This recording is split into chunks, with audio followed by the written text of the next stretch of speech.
各位照顧者大家好，歡迎又嚟到我哋另外一個照顧者小組。今次嘅內容呢，我哋係會講溝通技巧同埋相關行為應用嘅策略。我係中心嘅一級職業治療師黃姑娘。以下落嚟呢，我哋就花少少時間去一齊了解下認知障礙症嘅患者喺溝通上面，我哋有啲咩技巧要注意呢？同埋佢哋相關嘅行為狀況，其實我哋又點樣應對呢？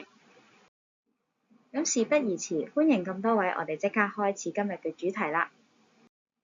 以下落嚟，我哋就會直接進入我哋嘅主題，然後呢，我哋又會有個小總結同埋下節嘅預告嘅。開始之前，我哋回顧一下，之前我哋有唔同嘅節數係講咗照顧者角色同埋認知障礙症係啲乜嘢，亦都會提及到呢家居環境改造同埋預防入院嘅策略。今次呢，我哋就嚟到溝通技巧同埋行為問題嘅應對策略啦。之後呢，我哋亦都會有相關照顧者嘅壓力啦、身心健康啦，甚至係一啲嘅實體課程，係同我哋嘅長者一齊去上一啲長遠嘅照顧規劃，同埋認識相關嘅社區資源。咁事不宜遲，我哋開始今日溝通技巧同埋行為問題嘅應對策略啦。而今日嘅主題呢，當然呢就離不開同我哋認知障礙症溝通嘅時候有啲咩注意嘅技巧，同埋我哋發現佢哋有啲嘅行為嘅狀況，甚至我哋一般稱為嘅行為問題，到底佢出現嘅原因係點樣呢？我哋嘅應對嘅策略又係點呢？咁我哋就而家即刻去探討。首先，我哋可以諗下，大家一齊不如回想一下呢，同我哋有認知障礙症嘅屋企人或者係長者，有冇試過一啲溝通好困難嘅經驗呢？我哋不如俾5秒鐘嘅時間大家回想一下，有冇啲咩事例或者有啲咩嘅例子係你哋曾經覺得溝通好困難，亦都唔知點樣去解決，甚至個結局係點樣樣嘅呢？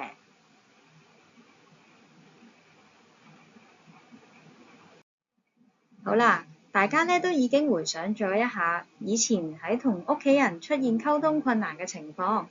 咁大家不妨去諗下，其實當初出現溝通困難嘅狀況，其實係因為咩原因而導致嘅呢？好多時同認知障礙症患者溝通嘅時候，都會出現一啲困難。到底其實係咪因為認知障礙症嘅患者個病患而引起嘅呢？定係其實唔關病患事嘅，其實係應該咧係長者嘅性格而導致，又或者係會唔會係因為長者嘅聽力下降、聽唔清楚而導致嘅呢？定係再唔係咧，就係雙方嘅關係一般而所引起一啲溝通困難呢？最後係會唔會就係因為我哋所給予嘅指示唔夠清晰，或者我哋會比較重複，甚至我哋嘅語氣亦都未必係最好嘅，而導致個溝通困難呢？其實溝通困難有好多個原因，我哋每次出現溝通困難嘅時候，我哋事後都可以諗一諗，其實因為咩原因而出現溝通困難。好多時我哋都會聽到認知障礙症嘅患者同埋佢嘅屋企人都會講，溝通困難最特別嘅原因呢，就係因為可能一啲長者呢，佢哋重複咁樣問問題，當後者呢之後就發現屋企人有嘅耐性就已經係有限啦，情緒又比較波動喎，雙方嘅情緒呢去到一個高漲點嘅時候呢，難免呢就會出現溝通困難啦，甚至呢係認知障礙症嘅患者，佢表達或者理解能力出現障礙而引致呢啲咁嘅溝通困難。而喺呢3個背後嘅原因裏邊，其實某程度上都同佢哋嘅認知功能，我哋點樣運用我哋嘅語言，甚至我哋嘅短期記憶、長期記憶、理解能力同判斷力等等嘅因素呢，會影響到我哋溝通。而且聽力同埋視力嘅退化呢，周圍嘅環境係咪太嘈雜呢？其實都有機會可能導致溝通困難嘅喎。咁所以其實當我哋喺度了解點解會有引起溝通困難嘅時候，我哋就要了解溝通嘅本身啦。其實溝通呢，就係一個雙向嘅環境，係患者同照顧者溝通嘅時候出現嘅狀況。但係呢，喺我哋溝通嘅時候呢，好多時我哋都忽略咗環境對於患者同埋照顧者嘅影響嘅喎。咁以下落嚟呢，我哋就一齊去探討一下。好多時我哋溝通障礙呢，都係由3方面去着手。特別係可能會唔會喺照顧者方面，佢哋嘅壓力已經係爆煲呢？甚至係壓力係過高，或者佢對自己有過高嘅期望嘅時候呢，好多時佢同腦退化症或者認知障礙症嘅人士溝通嘅時候呢，少不免嘅語氣呢就會唔同咗啦。佢哋嘅説話技巧呢，亦都未必係可以做到最好而引致嘅。咁當然啦，亦都唔一定係照顧者嘅問題㗎喎。好多時咧，亦都可能係腦退化症或者認知障礙症嘅人士，佢嘅感官退化咗，就例如好似頭先所講，視力、聽力等等嘅退化咧，引致到佢哋唔能夠做一個良好嘅溝通，唔能夠做到良好嘅接收同埋表達自己嘅需要，甚至佢哋嘅認知嘅能力衰退啦，唔能夠用一啲合適嘅字眼咧去表達自己，又或者係佢哋嘅情緒其實係好困擾㗎。當佢哋知道咧自己其實嘅能力咧，慢慢一步一步咁樣退化，但係佢又揾唔到一個合適嘅字眼去表達嘅時候咧，佢哋嘅心情咧自然就會好低落，甚至咧煩躁，引致咗咧一啲溝通困難嘅表現。咁當然啦，亦都要睇翻個環境㗎喎，會唔會係在場嘅人物其實都有滋擾咧？唔淨止係照顧者或者係認知障礙症嘅人士嘅，又話甚至啦，可能係光線啦、聲音啦、周圍嘅氣味啦、溫度、濕度，令到我哋嘅照顧者或者係認知障礙症嘅人士咧，其實喺溝通嘅過程咧，都處於一個唔係好舒服、唔係好願意去溝通嘅狀況之下，雙方咧就會容易啲引起衝突，就會造成溝通障礙啦。咁綜合晒頭先所講嘅分析咧，咁不如咧我哋而家就一齊睇一條短嘅短片，去了解一下其實係同認知障礙症長者溝通嘅技巧係要點㗎啦。呢一個咧係好常見我哋見到嘅例子嚟嘅，咁所以我哋可以一齊去欣賞一下。屋企有患有認知障礙嘅老人家，其實對於長者同埋照顧者都有好大嘅挑戰。你有冇遇過呢一啲情況呢？媽，你去邊啊？哎呀，我去買生果啊！你今朝咪買咗咯，唔好成日話要去買生果先得㗎。嗱，你而家坐定定，唔好周圍去，因為表姨媽咧嚟陪你，同你去飲茶㗎啦。我要趕住返工啊！你唔好咁大聲啦，我好驚㗎。啊，好啦好啦，嗱，你唔好周圍喐啦嚇。啊，仲有啊，因為表姨媽同你飲茶咧，你諗住着咩衫啊？着咩衫？啊？我唔知喎。係啦係啦，你來來去得嗰幾件嘅啫，我同你揀一件啦嚇。乜你咁惡㗎？我唔乖睬你啊！其實同患有認知障礙嘅老人家溝通，只要掌握以下幾個方法，就會變得順利好多㗎啦。首先，對話嘅時候要先稱呼對方，可以試下用佢喜歡嘅稱謂。你阿媽啊，文仔咩事啊？你腳仲痛唔痛啊？好好多啦，唔痛啊，唔痛啊。你冇咩啊嘛？溝通嘅時候要多啲眼神接觸，俾佢知道你正同佢講緊嘢，亦都要多啲笑容，保持態度溫和。喺適當嘅時候俾啲身體接觸，可以輕輕掂下佢嘅手臂、手背等等。保持說話簡潔易明，用簡單直接嘅語句，每次只係提問一個問題，並且俾佢有足夠嘅時間回答。媽，今日我放假，帶你去公園行下。好啊，好啊。要善用實物、圖畫、文字、表情、手勢等等，令到對方更加容易掌握你嘅溝通內容。媽，今日涼咗好多啊，要着翻件外套啊。哦，呢度有兩件，你中意邊件啊？呢件啊。好啊，咁啊着呢件咯喎。嚟。每次唔好俾太長同埋太複雜嘅指示，將步驟細分，亦都要多啲留意佢嘅非語言信息。適當嘅時候要俾多啲讚賞佢哋啊！我幫你，唔緊要咩人啊？咁樣，嗱，首先你左手伸嚟呢度，好冇？伸嚟係啦，呢度係啦，伸嚟呢邊係啦，好，隻手係啦，啱啦，隻手去 ，OK， 好啦，跟住嚟睇下呢邊嚇，小心啊，隻右手係啦，隻右手，好緊啊，係啦，好緊啊，唔得，好緊啊，乜嘅心咁緊㗎？係啦，啱啦，哦，得啦，好叻喎！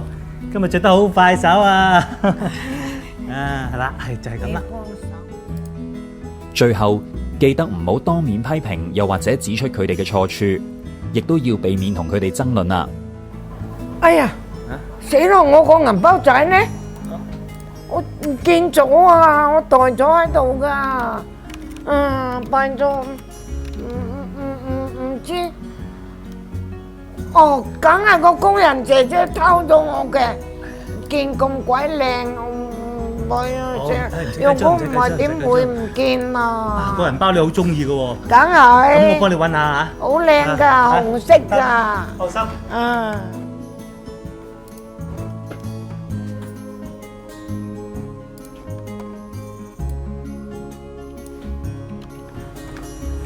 係咪呢個啊？係啊，係呢個，我好中意㗎。咁我哋而家可以出門口㗎咯喎。其實同患有認知障礙症嘅老人家溝通，只要肯俾啲耐性，用心去了解佢哋嘅需要，明白佢哋遇到嘅困難，就會順利好多㗎啦。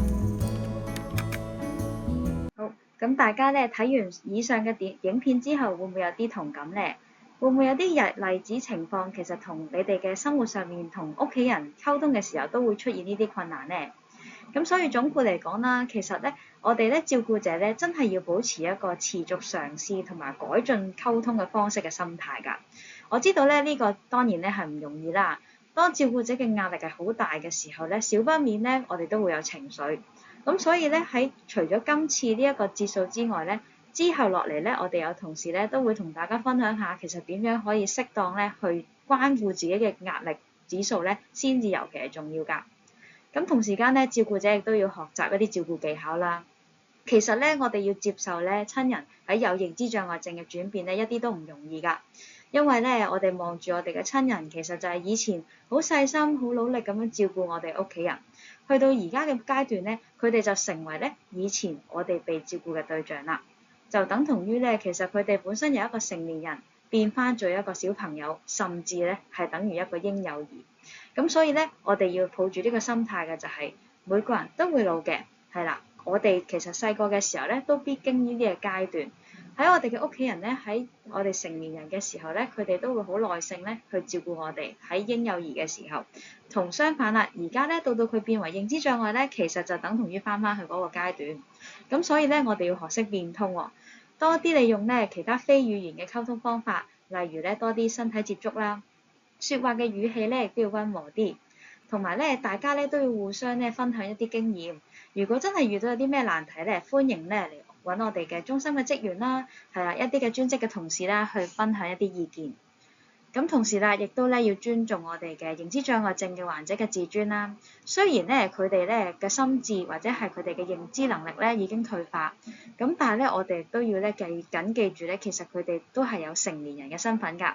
我哋咧避免咧喺佢哋嘅面前咧去討論佢哋嘅狀況啦，係啦，亦都唔好咧將佢哋咧當做係一個 BB 嘅看待喎。盡量咧就唔好用一啲疊字啦，記得咧要佢係一個成年人嚟嘅。同時間啦，我哋講嘢嘅技巧咧，聲音咧一定要平穩同埋溫柔嘅，係啦，速度咧要比較慢啦，因為咧認知障礙症甚至係長者咧，佢哋接收能力咧都真係會減弱咗㗎。我哋咧語速咧慢啲，同埋平和嘅聲音咧，有助咧令到佢哋心境平和啲，唔會引起不必要嘅即係恐慌或者係擔心嘅狀況。亦都咧可以用一啲精簡啲嘅短句啦，避免咧用代名詞啦，而應該咧係用佢哋嘅名啦，或者咧直接嘅溝通嘅。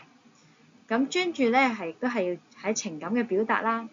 俾啲耐性，等佢哋咧去表達到佢哋嘅自己嘅情感。因為好似喺上幾集提到啦，其實咧輕至中度嘅患者咧，佢哋慢慢咧溝通同埋表達嘅能力咧都會減弱㗎。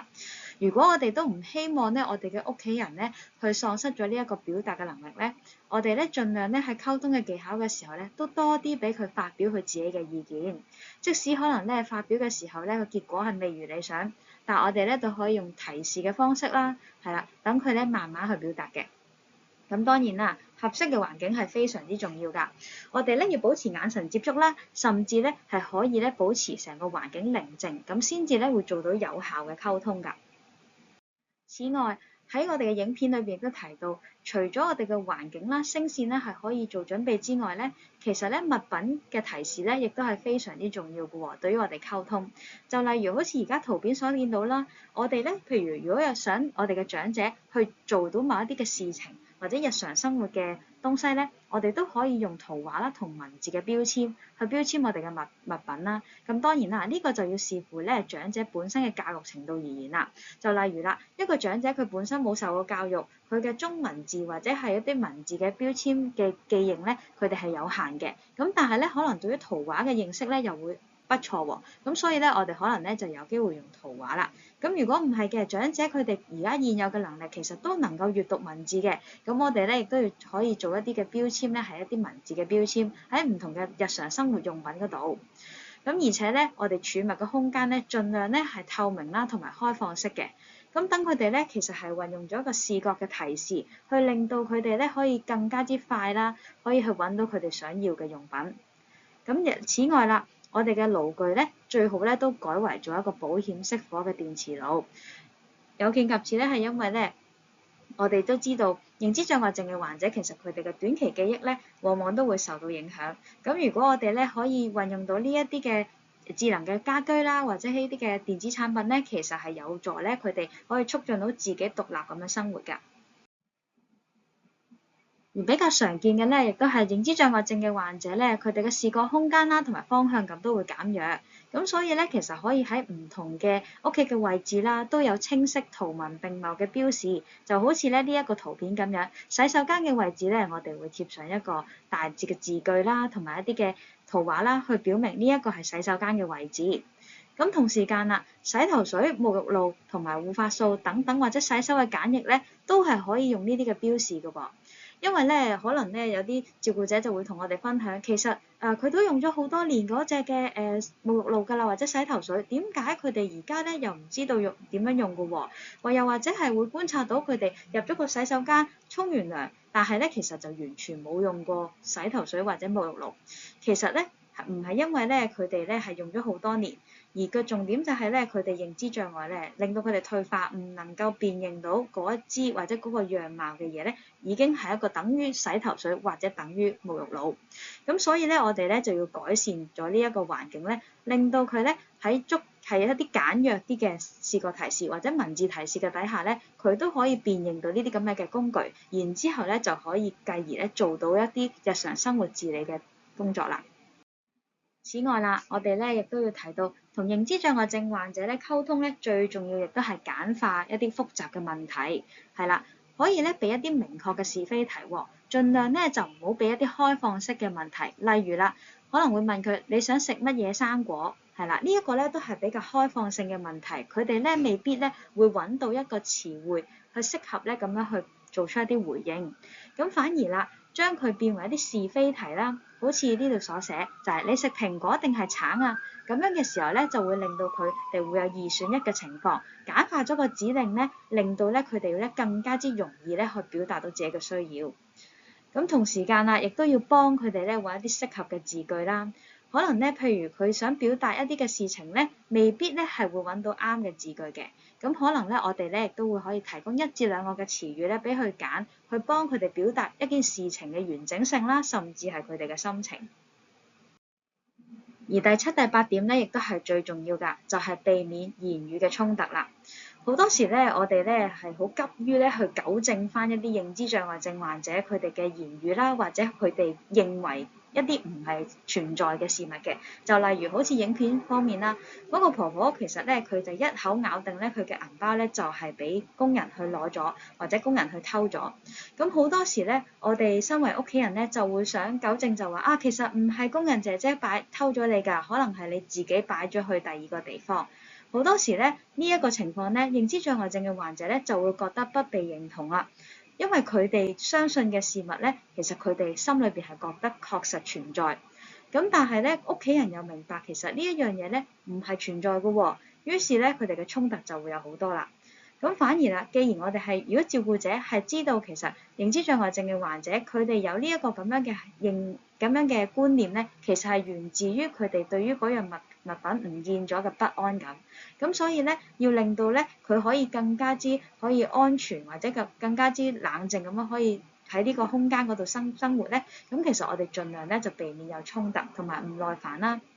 亦都咧係主要嗰個導向咧就係希望咧協助佢解決咗個困難，而並非咧係同佢咧用一個講道理嘅形式去了解翻成件事嘅真相。咁因為咧，我哋如果用講道理嘅方式咧，其實認知障礙症喺接收同理解嘅能力已經減弱咗㗎啦。當一啲咁嘅資訊咧再加埋落去嘅時候咧，對於認知障礙症嘅患者嚟講咧就會太多啦，佢哋負荷唔到咧，就會慢慢繼而咧衝突多咗咧，佢哋會更加之少去表達自己嘅意見嘅。咁好啦，另外啦，亦都係善用溝通工具啦，就好似頭先所講，我哋咧多啲用眼神接觸，或者係用實物去示範啦，亦都可以用一啲舊相片咧去幫佢哋回復翻，或者係保持住佢哋現有嘅記憶，亦都可以幫助到溝通嘅。好啦，咁我哋咧喺上一半部分咧，我哋已經探討過其實溝通方面咧有啲咩技巧。咁接下落嚟咧，我哋就了解下我哋經常性講嘅認知障礙症患者又會好多行為問題。咁大家不妨又回想一下，作為認知障礙症照顧者嘅你，其實係咪曾經都遇過呢啲狀況呢？例如啦，屋企人成日都日夜顛倒啦，甚至咧一日打幾十次電話嚟問你翻唔翻嚟屋企食飯喎。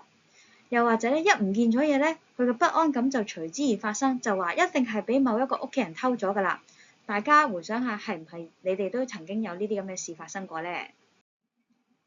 相信咧，可能有啲照顧者咧都會經歷過頭先嘅行為。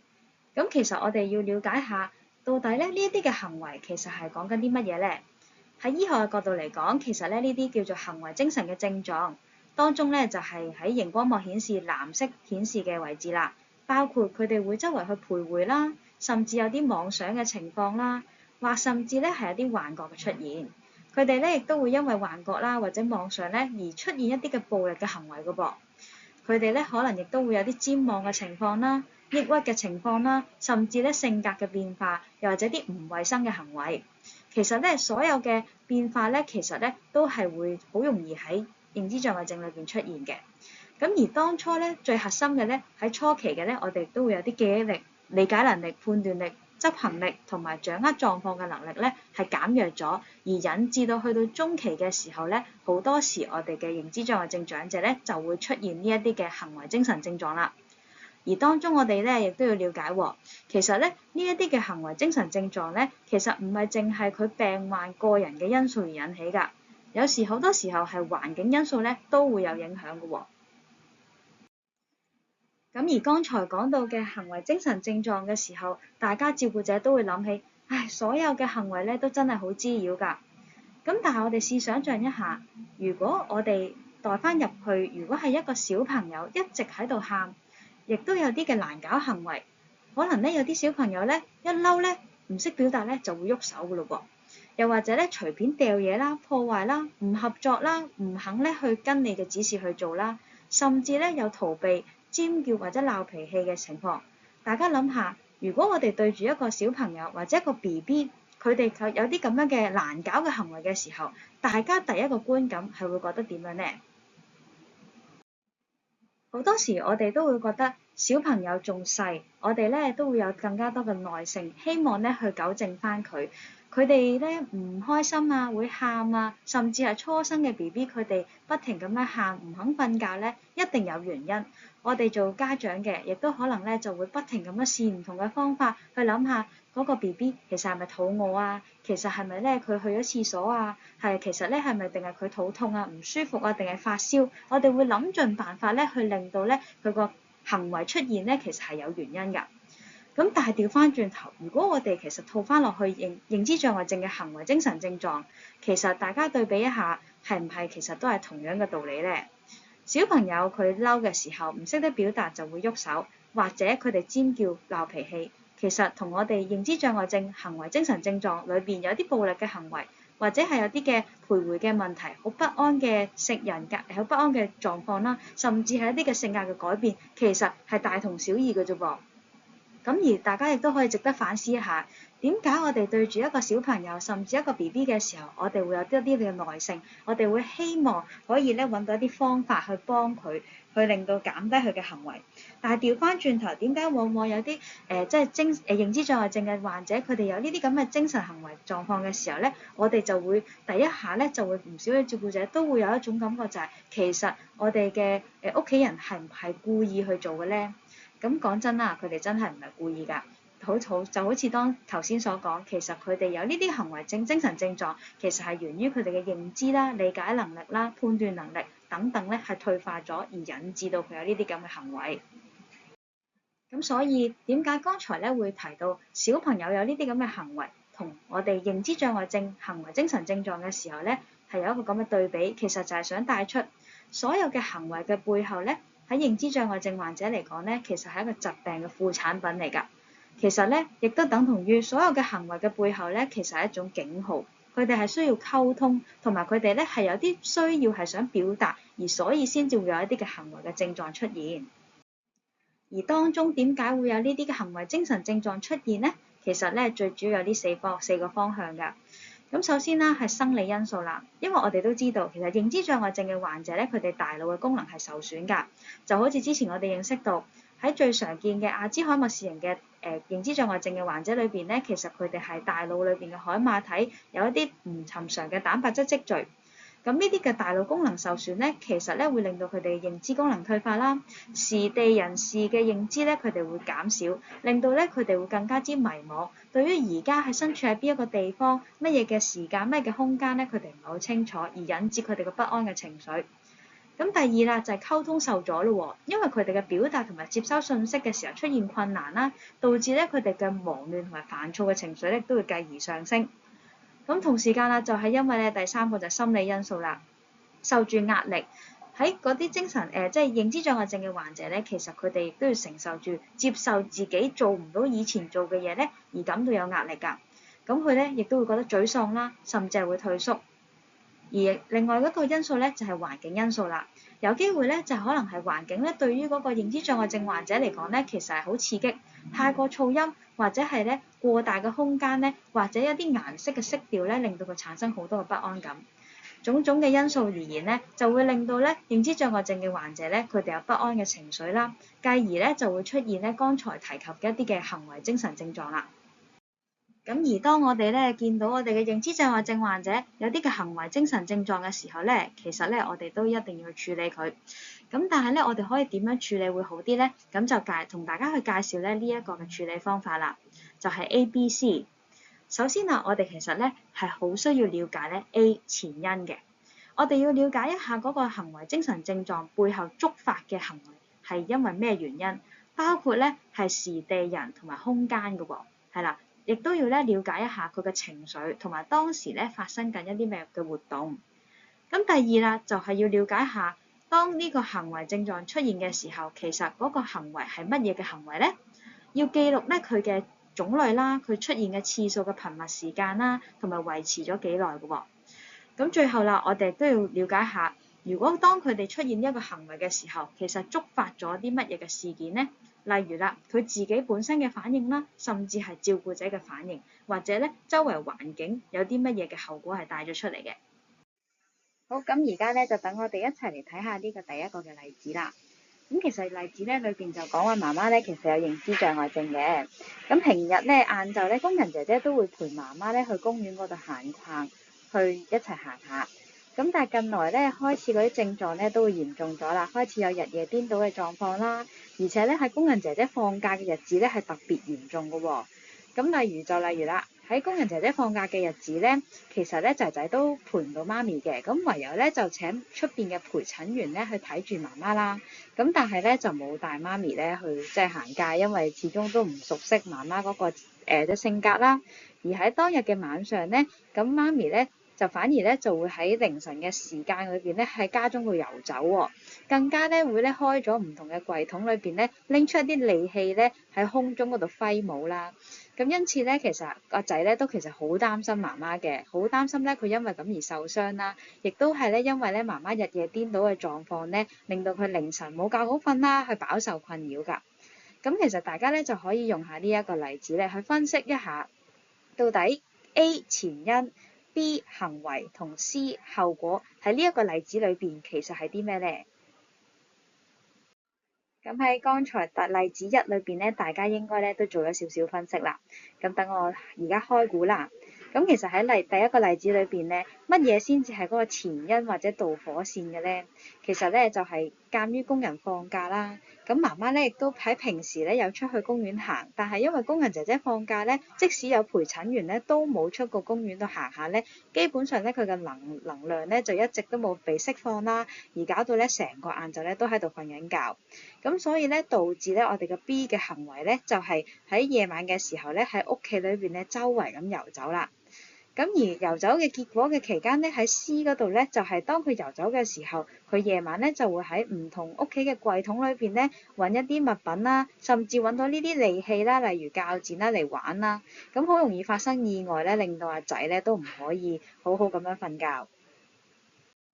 咁所以咧，我哋就住呢一個事例，要改善佢哋嘅行為咧，其實咧，我哋係要着手去避免 A 或者係改善 C 嘅狀況啦。就好似呢一個例子咁樣，工人姐姐放假嘅日子咧，我哋可以點樣避免咗 A 咧？咁喺工人姐姐放假嘅日子咧，其實咧我哋嘅照顧者係可以咧去揾相關嘅同事啦，去介紹一啲嘅放假嘅日子嘅相關嘅日間中心嘅活動，或者咧係設計一啲屋企嘅日間嘅活動咧，俾個長者或者認知障礙症嘅患者咧去參與嘅喎。咁就避免咗其實佢因為冇嘢做而成個晏晝都喺度瞓覺咧，令到咧佢個 B 出現啦，就係喺晚上嘅時候咧喺屋企裏邊咧四圍咁遊走。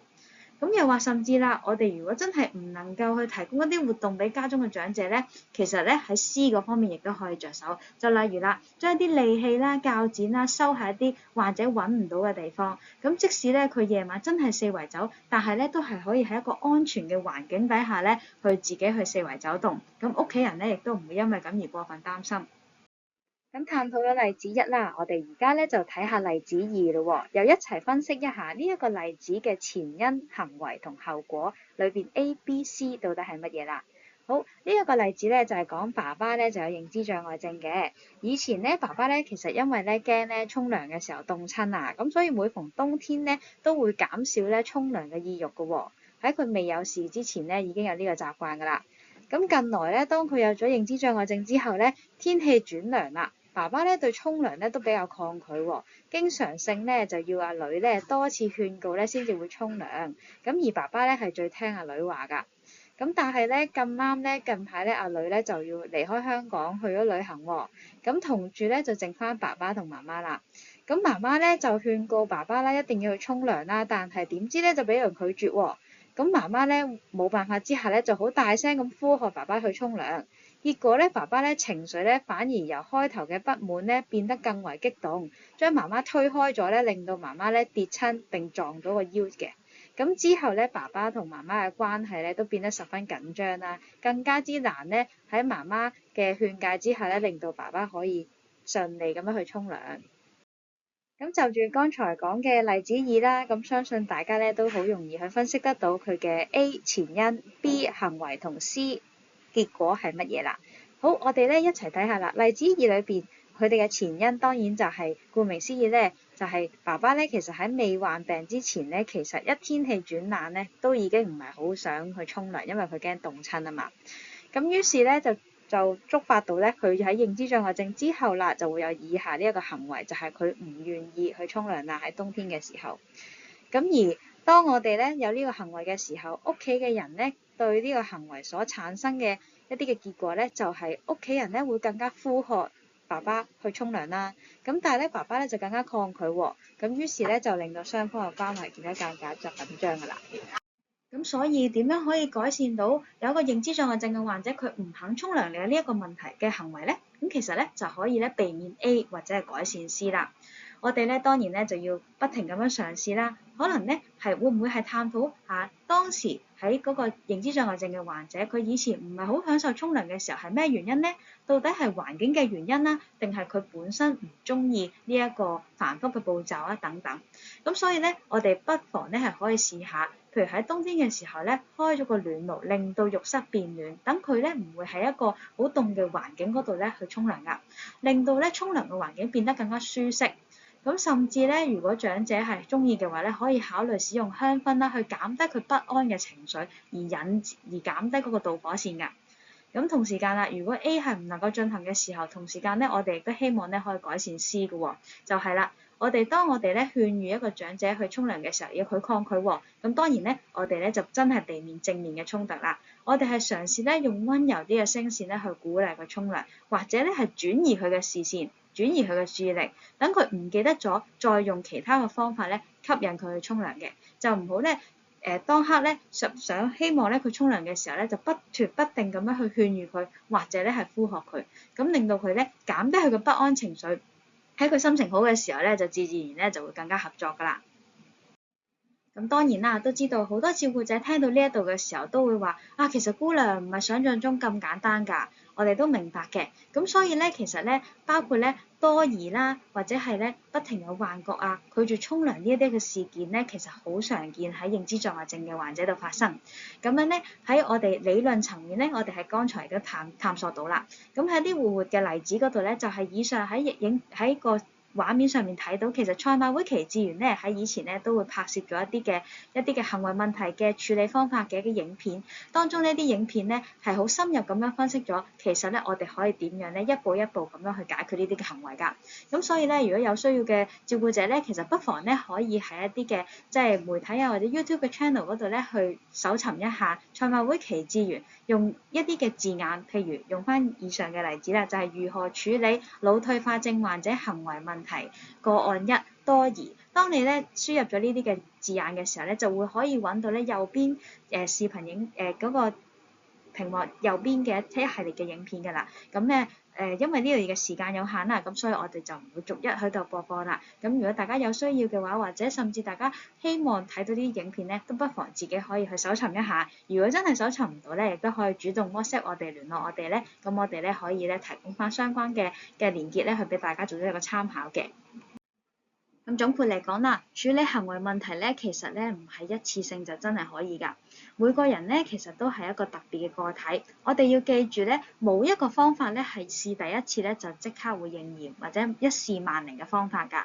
最緊要咧嗰個方法點解會成功咧？其實係透過我哋嘅照顧者或者係身邊嘅屋企人咧，去細心咁觀察，去分析過往出現嘅行為嘅原因，同埋咧透過多次嘅試驗，咁先至會揾到一個最合適嘅方法。咁喺過去半個鐘左右嘅時間咧，我哋亦都探討咗好多關於溝通技巧同埋一啲嘅行為背後嘅原因係點樣分析㗎。咁總括嚟講咧，其實我哋都志在咧係要了解呢方面嘅資訊咧，係希望咧可以營造咧一個有利於認知障礙症患者嘅環境嘅。咁而點解我哋要學識呢啲溝通技巧咧？其實咧最主要我哋咧係希望咧去了解點樣去照顧我哋嘅認知障礙症患者。當我哋了解咗，亦都識得去運用或者善用呢啲嘅溝通技巧咧，其實咧大大咧就會減輕咗照顧者嘅負擔同埋壓力㗎喎。相關嘅衝突咧會減少，咁家庭嘅氣氛亦都會和諧一啲，咁樣咧照顧者嘅壓力咧亦都相對一定會減低咗㗎。咁而同時地啦，我哋亦都要善用一個環境啦，我哋要設計一個咧安全，亦都有提供到一個足夠外界刺激嘅環境俾我哋嘅認知障礙症嘅患者，可以咧延緩佢哋腦部嘅功能退化之外咧，亦都咧減低佢哋嘅不安感。因為再提到啦，喺輕至中度嘅患者咧，佢哋咧對於環境嘅熟悉程度咧係會越嚟越減弱㗎，係因為佢哋嘅認知嘅功能嘅退化，咁所以咧佢哋嘅不安感會上升。我哋如果喺一個安全舒適嘅居家環境嗰度咧嘅時候咧，亦都可以大大減低咧佢哋出現咧我哋頭先所講嘅精神行為嘅症狀㗎。咁而同時間啦，我哋亦都要了解佢哋所有嘅行為嘅背後咧，其實總會有原因嘅。我哋解決行為嘅症狀嘅方法咧，其實係真係需要耐心嘅觀察同埋多次試驗。記住，冇一個方法咧係一試萬靈㗎。我哋真係要透過多方面嘅嘗試咧，先至會揾到一個最適合解決嘅方法嘅。咁而同一時間，再我哋回憶一下，我哋今日最重要分析行為嘅問題嘅策略咧，就係一個 ABC 嘅一個手法啦。每一個行為嘅背後或者溝通困難嘅背後咧，我哋都要分析一下，到底係有啲乜嘢係導火線呢？當中咧，佢哋都有啲咩嘅行為產生咗啲咩結果咧？而事發嘅時候嘅行為係點樣樣嘅咧？而當我哋咧了解咗呢3個方面嘅因素嘅時候咧，我哋就可以着手去用唔同嘅方法咧去減低我哋嘅 A， 即係前因嘅導火線，同埋咧去改善我哋嘅 C 行為所產生嘅結果，而導致咧我哋嘅 B， 即係事發時候嘅行為咧，佢出現嘅次數或者係嗰個嚴重程度咧係減低嘅。咁以上咧就係一啲嘅參考資料，如果大家有興趣咧，亦都可以撳入呢啲嘅網址咧去了解更多㗎。咁今次嘅內容就去到呢度，咁咧都好多謝咧大家耐心嘅收睇。咁如果有啲咩問題咧，都歡迎可以 WhatsApp 俾我哋㗎，或者致電俾我哋查詢。咁咧亦都希望咧大家可以花2分鐘到嘅時間咧去填寫翻你哋嘅呢一節嘅問卷。咁我哋下節再見啦，拜拜。